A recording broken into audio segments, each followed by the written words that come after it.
Welcome to Big Business with Sarah, the show for experienced entrepreneurs who want to grow their impact and income through value-based outputs. Are you a freelancer or a small business owner with 10 to 20 years of work experience? And is it finally time for you to reap the fruits of your labor and to recreate the business you will love? My name is Sarah Birkenkamp, and I'm helping you every Thursday to take your dream business closer to reality. Do not forget to subscribe to my show and catch every episode. Hello, welcome here at episode 8 of Big Business with Sarah. Around October last year, I hosted my housewarming party. Everything was perfect, or was it? Suddenly, I noticed that the bookcase that I really wanted was missing. It was not there yet. The not-so-new couch was also there, and it was completely in the way. We didn't get our lovely chairs yet. And the lack of seamless color schemes everywhere was really annoying me. And I always thought that I was no perfectionist because my decisiveness was something that everybody loved about me. Boy, was I wrong. I am a perfectionist. And so we are going to talk about perfectionism today. And it wasn't until I noticed that no one but me thought about all those things, in my house that were missing, that I thought, oh, this is not good. And that's when I realized it's me.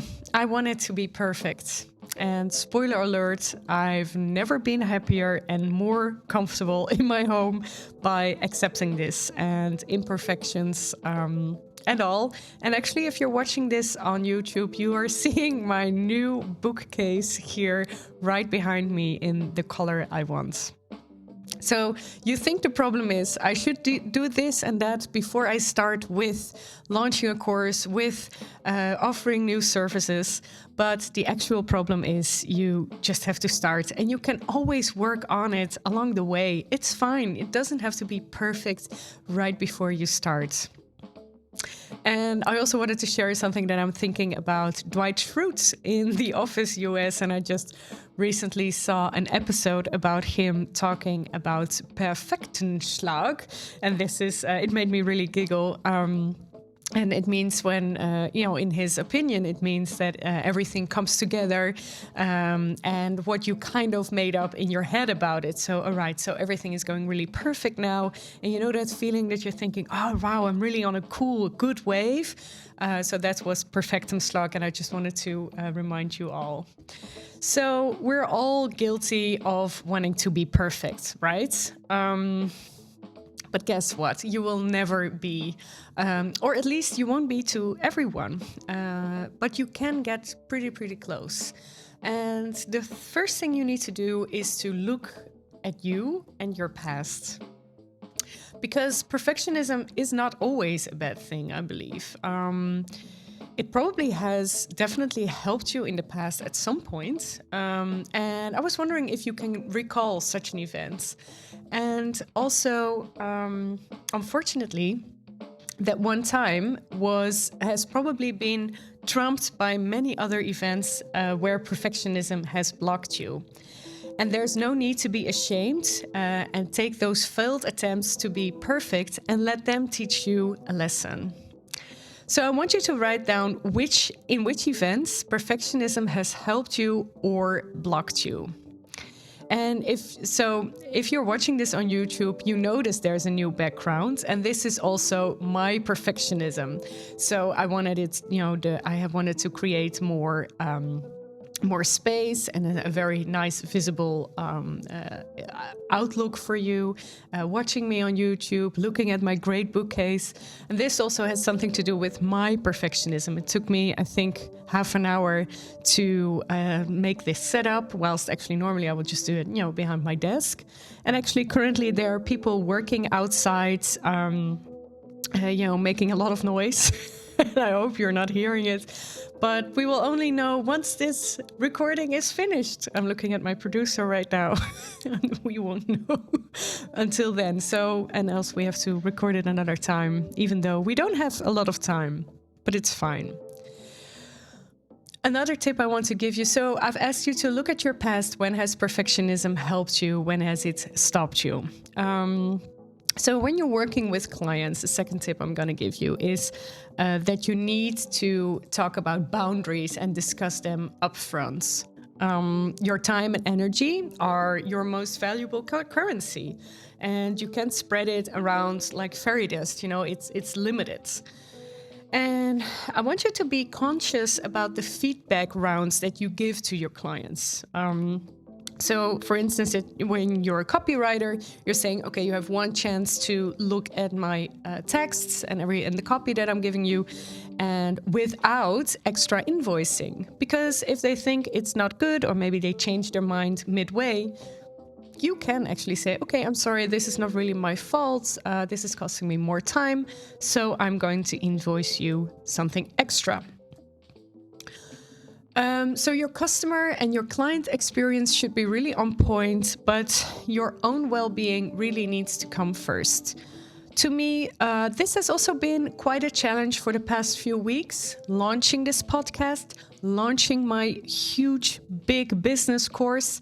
And I just finished launching yesterday, and I am actually really exhausted. So I should take a lot of care of myself this weekend and put myself first. So this is always a reminder. It's fine. Sometimes you can go over your limits. But, just having it perfect. Maybe for this episode, I shouldn't have done this half-hour setup. Because I just had a huge launch. So be sure to agree on those terms with your clients through a written agreement that has been signed by both parties. So in that way, there's no room left for interpretation and no one gets caught by surprise. And don't forget to turn the tables and get feedback from others. When you're a one-woman or man show, I want you to be sure to get feedback from others on your products or your service. You can do this, for instance, by sending out an email to former clients, asking them to fill out a form, what they thought of you, and then maybe the answer will be that you're nearly perfect. I want you to ask your family and friends to give you their 2 cents, and really tapping into your network of other entrepreneurs and picking their brain and thinking how they work on this and how they handle this. And your product or service should always be an ever-evolving offer. And it doesn't, and once you realize that it's always, it could be, you kind of want to imagine that you're thinking, oh, right, so I'm going to launch something and it has to be perfect and I'm always going to use it. No, of course not. I mean, I'm not sure how long my big business course, for instance, will exist. I have no idea. I'm doing my best, obviously, but I mean, it's not going to be, the only thing that I'm going to put out, from now until I'm dead. No, it will be probably, I think I will create much more, and I'm very much looking forward to this. And I'm looking forward to working with you. I'm really enjoying actually working with my clients. And I'm also thinking, with my coachees, the people that subscribe to my big business course, I'm thinking always as a coach, I should give the perfect answer. But no, it's fine. I can also learn and they will learn from me, in one way or another. So it's fine. You offer quality. So this is what I want to go to. There's absolutely no doubt about it. So I'm also offering quality.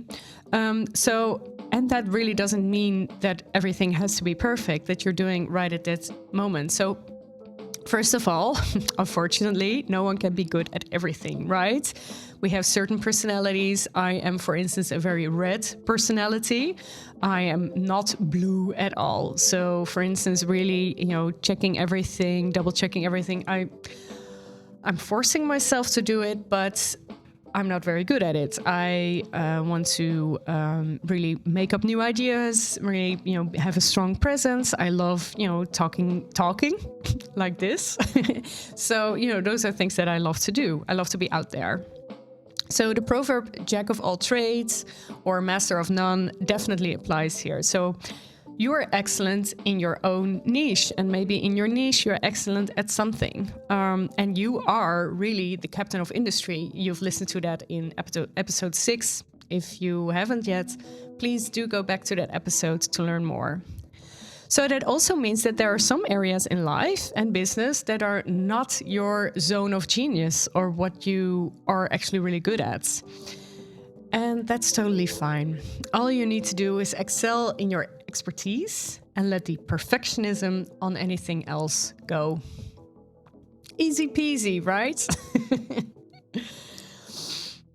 And before I'm sharing my free workbook with you, I want to share with you the following quote by the Spice Girls. And this seems to be the end, by the way, of all the advice I'm giving you. So the quote from the Spice Girls is, "All you need is positivity." And when I was young, I loved this quote. I think it's in Spice Up Your Life. And it reminds me of a very simple time. All you need is positivity. And I remember I was being 10 or probably 11 because it was the second album. And I don't think it's all you need, but it really gave me a lot of power to think, okay, yeah, you know what? I start with being positive, and then I'll also make a plan to make it work and have a positive outcome. But it's really a good start. So I want to ask you, do you want a guideline to ditch the perfectionism but still become the perfect you? Then go check out the Perfect You book right now. And the best thing about it, it's 100% free. You can find it in the prescription here of this episode and really enjoy it. Download it. You can fill it all out. So I gave you a little bit in this podcast. I gave you a sneak peek, but it's really a huge workbook. Actually, I'm very proud of it, and I'm very proud of it to share it with you. Ditch that perfectionism, but really also believe in yourself and your own standards, and try to think of others' standards. Those are all different. So, perfectionism doesn't really exist. That's my whole point of this episode. So the doors for my big business course are closed, as I mentioned before, but you can still keep up with the content. And I am presenting you the big business self-study course at a much friendlier price, so you can work on your business at your own pace. I'm actually very happy about it. The modules are dropping very quickly, and you can get them also through the link here in the prescription. I'm also going to write it down. Thank you so much for listening, and catch you next week.